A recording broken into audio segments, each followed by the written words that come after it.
पुण्यात भर पावसात शरद पवार गटाचं मूक आंदोलन, काळ्या फिती आणि मुखपट्टी बांधून कार्यकर्ते आंदोलनात। शरद पवारांकडून कार्यकर्त्यांना शपथ, तर सुप्रिया सुळेंचा सरकारवर घणाघात।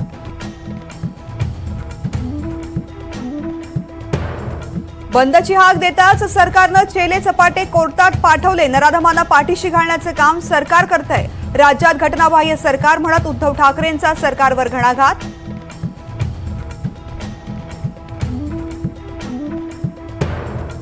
मवियाच्या मूक आंदोलनाविरोधात भाजपचं मुंबई आणि छत्रपती संभाजीनगरमध्ये आंदोलन। ठाकरेंच्या काळातील अत्याचाराच्या घटनांचा वाचला पाढा।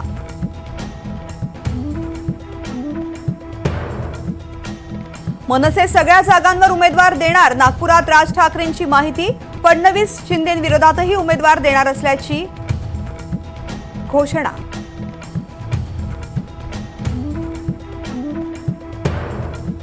नागपूरमध्ये देवेंद्र फडणवीस विरुद्ध अनिल देशमुख लढत होण्याची शक्यता। महाविकास आघाडीकडून फडणवीसांविरोधात अनिल देशमुखांना मैदानात उतरवण्याच्या हालचाली।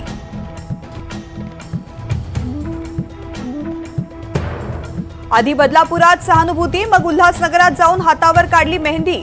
रुपाली चाकणकरांच्या भूमिकेवर शरद पवार गटाची टीका।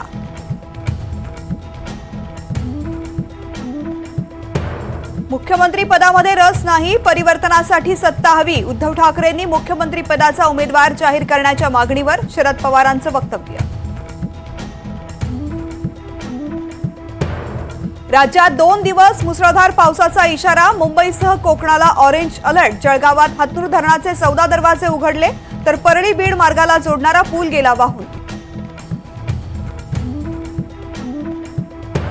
क्रिकेटपटू शिखर धवनने जाहीर केली निवृत्ती। आंतरराष्ट्रीय आणि देशांतर्गत क्रिकेटमधील निवृत्ती संदर्भात ट्विटरवरून दिली माहिती।